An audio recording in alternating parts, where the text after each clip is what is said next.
Welcome to the video for chapter 13.2. So 13.2 is all about physical agents that kill microbes. So what do I mean by physical agents? So these are going to be things like temperature, pressure, filtration, irradiation. We're not going to use chemicals at any time in any of these processes. Okay, this is why they're physical agents and not chemical agents. Okay, so we're going to talk about these four things throughout this lecture. The first thing we are going to talk about in this lecture is our beloved autoclave. Okay, the thing that we depend on the most in our microbiology class. Okay, this is what makes all those agar plates sterile so we can actually grow bacteria on them and study the bacteria and not have to worry about things like contamination. Okay, so autoclaves are going to use high temperature and high pressure in order to kill things off. Now, if we were to increase to increase the temperature of water and we get it boiling, water boils at 100 degrees Celsius normally. Now, 100 degrees Celsius is not hot enough to kill things like endospores. We need to be able to get the temperature considerably, but if something is made of water, it's always going to have a boiling point of around that 100 degrees C. So how do we increase that boiling point and get the solution hotter without boiling off the liquid? Well, the answer is pressure. As pressure increases, the boiling points of liquids increase as well. Okay, so something that like water that boils at 100 degrees C, as we increase the pressure, that boiling point is going to go up and up and up, which means that we can increase the temperature of our solution, or our culture broth is what we usually use the autoclave for. So we can increase the temperature so we get above 121 degrees Celsius, which is hot enough to kill these endospores. Okay, so we can actually achieve that sterilization we talked about in 13.1. Okay, and the beauty of using pressure, because it increased the boiling point, it means that we're not going to lose any of our liquid from evaporation. Okay, so standard procedures to sterilize things, we are going to use the autoclave. So the autoclave is a pressure vessel. Okay, a lot of them use steam. Now this is a schematic of a very fancy autoclave, one that Ms. Harker wished we had in our classroom.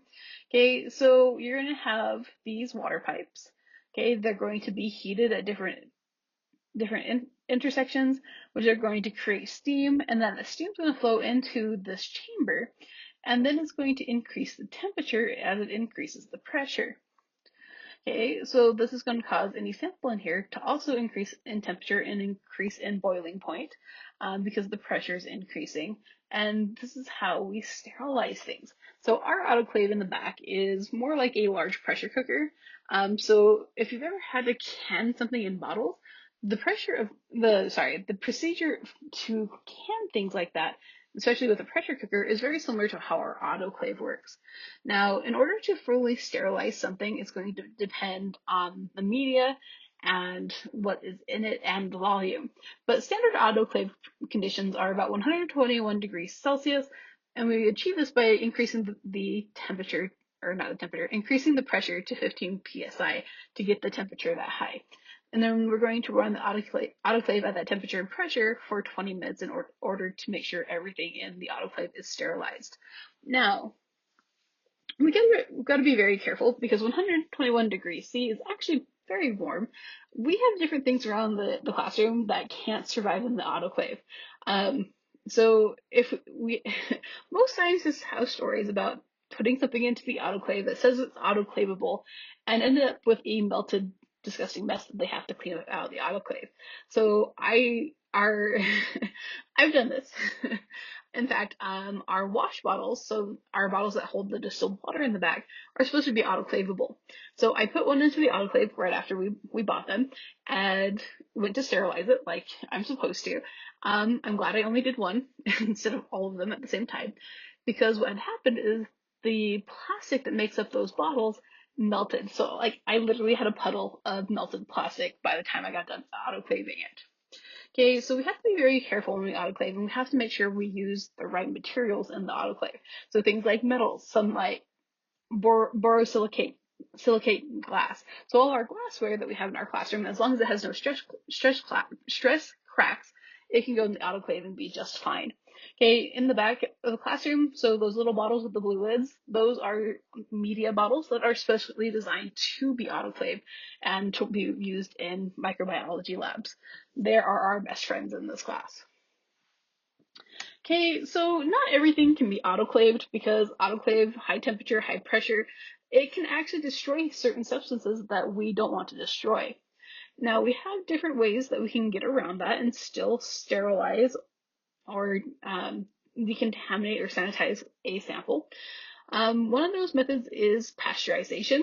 So this is actually a heat treatment that was developed by Louis Pasteur in 1864. So Louis Pasteur was a scientist that was hired mainly by the wine industry in France to help them to solve their spoilage problem in their beer and wine when they were fermenting it. Now, if you took Biology 201 and you participated in the yeast root beer lab, this is something that you've actually witnessed on your own time. So when we're trying to ferment something with yeast, we have to make sure there's no bacteria in any of the stuff that we're using because that's going to cause a different type of fermentation. So if we have everything perfectly clean, we have our yeast, we have our sugar, we're going to get something very sweet and nice tasting like root beer. If we have a little bit of bacteria contaminating that sample, our yeast are actually going to be forced to do a different type of fermentation. So they're going to make things like vinegar. So if you did the root beer lab and your root beer tasted terrible, usually you did not clean things well enough. So you had bacteria in there that caused the texture and the taste not to be quite right. Okay, so with Pasteur, what he did, this process of pasteurization, was a way to kill the bacteria in the beer and the wine without affecting the texture, the color, or the taste. Because these are three things that are very important when it comes to wine and beer. Okay, if we change the texture, even though everything's killed in it, it's not going to allow that beer to be sold very well. People are going to come in expecting one thing and get something else. Now, with pasteurization, what we do is we use moderately high temperatures. Okay, we don't use any pressure to increase the temperature here. Okay, so we're going to run a high temperature for a set amount of time. This set amount of time is long enough to kill Klebsiella burnetii. This is our most heat-resistant bacterial pathogen. It infects animals like cows and goats, sheep, a lot of things that we get milk from. Okay, and infected livestock can actually pass this bacteria through the milk. Okay, also feces and a few other things like that. Okay, but for pasteurization, especially of milk products, this is the pathogen that we're worried about. Okay, Coxiella burnetii is going to be the cause of something called Q fever. Okay, it's very hard to actually diagnose Q fever because it has a lot of very similar characteristics to the flu virus. Okay, but it's not something that you want to get. Okay, so pasteurization and autoclaving are going to differ by the fact that pasteurization is not sterilization. We do not kill everything in it like we do when we use the autoclave. Okay, but it does reduce the bacterial number. So in this case, there's about 20,000 bacteria per milliliter. Okay, so this is going to be that safe level that we talked about in 13.1. So real quickly, I want to go through how we pasteurize milk. So this is the process. Okay, so we're going to get the milk from the cows. The milk is going to enter into a pipe. Okay, so at this point, all the proteins and enzymes are fully functioning. Nothing's changed here. Okay, so the milk in this pipe is going to enter into these loops. This is probably the best description I have for them. So when it enters here, this is where we're going to heat it up to that moderately high temperatures. Okay, and what's going to happen is when we heat it up in this section, we're going to denature the proteins and the enzymes that are found in the milk. Okay, this means that they're not going to be able to function properly. Okay, so we're going to come out of this heating stage and we're going to stay in the pipe for a little bit, and then we're going to go into the next stage, which is a cooling stage. Okay, so the enzymes are going to stay denatured. They're not going to be able to function. Okay, and this is going to prevent bacterial growth in our milk. This is going to kill that Coxiella burnetii that we don't want to get. Okay, so after the cooling cycle, it's going to leave in this pipe and go to be packaged to go be sold in stores. Now, there's a lot of people on social media that are going to proclaim the different benefits of drinking raw milk. Okay, raw milk is dangerous, and it's because of this Coxiella burnetii. You don't want to get that infection. You don't want to get that pathogen. There's a reason why pasteurization is a thing. Okay, so just don't follow all advice you get on the internet. Okay, so another way that we can prevent microbial growth using physical means is we can cool something down. We can make it cold. Okay, this is why refrigeration is our main way that we preserve food. Now, does it stop all growth? No, right? Sometimes you open the vegetable drawer and you have a science experiment, something's gotten really slimy. Okay, so refrigerators function from about 4 to 8 degrees Celsius, which is about 39 to 43 degrees Fahrenheit. Okay, it's used for food preservation because most pathogens that are foodborne are mesophilic, meaning that they can only survive around that 97 degrees Fahrenheit, that 37 degrees Celsius. So by cooling them down, what's happening is we're going to cause the bacteria to stop growing and stop functioning. Okay, which means if they can't grow and function, they can't spoil your food. Now, we have talked about in this class that there is an exception to this, and this was with Listeria. So Listeria has actually adapted itself that it can grow at these cold temperatures. Most bacteria aren't like Listeria. Okay, we can freeze things. In fact, one of the ways that we can freeze culture in the lab, if we don't have time to work with it then, is we can mix it in a 1-to-1 ratio with the broth to what we call glycerol. Okay, and the glycerol is going to stabilize the cells in that broth and allow them to be frozen, and it's going to prevent them from rupturing. Okay, so once we get the culture mixed with glycerol, we're going to put it into what is called the minus 80 freezer. And yes, this is going to be at minus 80 degrees Celsius. We also have minus 70 degrees freezers, so this is minus 70 degrees Celsius or minus 94 degrees Fahrenheit. Okay, so this is one way that we can store. There's a lot of bacterial samples that get shipped from one lab to another by using this method. Now, the last method we're going to talk about when it comes to cold is this process of freeze drying. We call it lyophilization. Okay, so we quick freeze the cultures at very low temperatures in a vacuum, and what it does is it dries it out into, say, like powder. Now, I know Dr. Burrows up at CEI, this is how they buy their bacteria for the lab. Okay, so their E. coli comes powdered. What they're going to do is they're going to put that powder into a broth culture and kind of rehydrate it and get it growing again. Okay, this is something that we see done a lot with things like vegetables and herbs and spices. Okay, but we can do the same thing to bacterial cultures. This is pretty cool. And this is going to prevent bacterial growth as well. Okay, the next physical method we're going to talk about is filtration. Okay, this is specifically for things that are heat sensitive. Guys, those of you following along, highlight that. These are for things that are heat sensitive. Okay, so this is something that we cannot heat up, so autoclaving and pasteurization are out. And we can't add chemicals. We can't use those chemical agents. So what we're going to do is we're going to use filters. Okay, so different pore sizes in a filter are going to allow certain things to go through and certain things to not.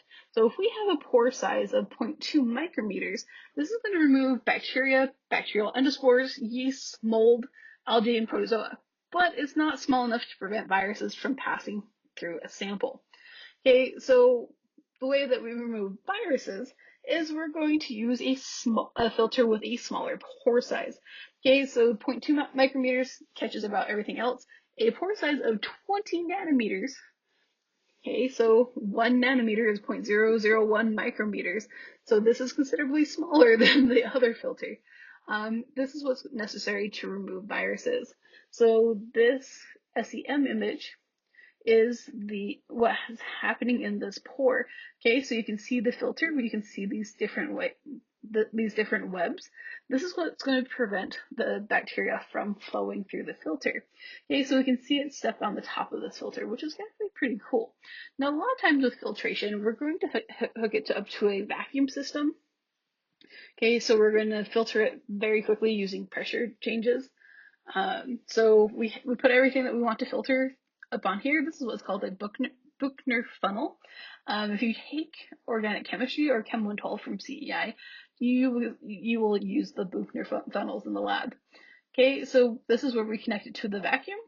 So what's going to happen is the vacuum is going to pull all the liquid through the filter. So what we collect down here is the sterile solution that we want.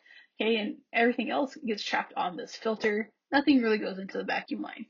Okay, a lot of medications and things that we can't heat up because they make them not work properly. So things like antibiotics, they're going to actually be filtered to remove any impurities. Okay, for those, we're going to use a syringe. Okay, so we're going to draw up our fluid that we want to filter into our syringe, and then we're going to put this sterile membrane filter on the end of that syringe. And then we're going to push, using pressure, we're going to push that fluid through the filter, and it's going to filter out everything that we need it to. Okay, so this is used more in microbiology labs. This is used more in the medical field. Okay, the last physical agent that we're going to talk about is irradiation.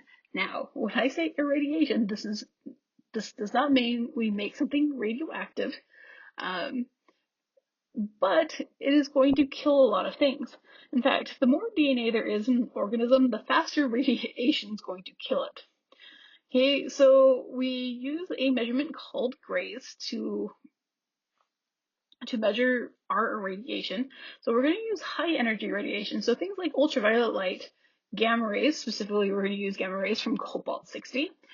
We're going to use electron beams and high energy x-rays. Okay, in fact, the x-rays we use for irradiation are going to be 7 million times greater than the dose that you would get from a chest x-ray. Okay, the whole purpose of irradiation is this is going to damage microbial genomes, and this is going to stop their reproduction. Okay, so it's going to stop them from replicating and making more of those cells. Okay, we've actually used irradiation for a long time. We use this when we can't use heat or pressure. Okay, and we use this a lot for foods. Okay, so we started using irradiation in 1963. The first thing we irradiated, and this passed FDA approval, by the way, we first did wheat flour. Okay, so this actually, it's high energy but low doses, if that makes sense. Okay, so when they irradiate wheat flour, they're going to kill any mold that is in there. Okay, so we can do meat without changing the flavor as well. So in 1986, we started irradiating pork. Okay, so this is going to kill our tapeworm parasites. I'm willing to have it irradiated to kill the tapeworms. Okay, we started to apply it to other things like fruits and vegetables and herbs and spices. Okay, this is going to kill any insects and increase shelf life of the bacteria. It's going to sterilize herbs and spices to make sure there's no mold in them. And then we started using it for chicken and beef. So this is just to reduce the number of bacterial pathogens in that meat so that your immune system can handle whatever is there. Okay, so in 2010, we actually started doing leafy vegetables, so things like lettuce and spinach. Now, lettuce and spinach are what we call crenulated. Okay, so like a lettuce leaf is like folded in different spots. It has all these nooks and crannies that dirt and bacteria can get in. So when you go to wash them, sometimes like with cabbage and lettuce, you'll find a rock in the middle, and that's because it grew into those crenulations. Now, radiation is really great to work for lettuce and spinach because it can get into those crenulations and kill the bacteria that are there. Okay, there's a lot of things that we can't autoclave that we're going to use irradiation to sterilize them. Okay, so one of the examples that we have are the petri dishes that we use to make agar plates. Okay, if we put these petri dishes into the autoclave, it's going to cause them to melt. It's going to be a lot like my wash bottles that I melted in the autoclave previously. Okay, so what they're going to do is the company that we buy our petri dishes from, they're going to package them in their plastic and they're going to irradiate them with these x-rays. Okay, so this is going to sterilize them, and since they're already in their little plastic bubble, they're going to remain sterile until we open them and use them to make plates. Okay, so this is an example of using irradiation in order to kill bacteria and control microbial growth. Okay, so that is section 13.2. We talk about a bunch of different types of physical agents that we use to control microbial growth. I would know each of these to be able to explain what they're used for and in what situations they're used. So which ones are for heat sensitive, which ones kill everything, okay, and which ones are we very careful with to not affect things like taste and texture. Okay, so that 13.2, we'll see you in the video for 13.3.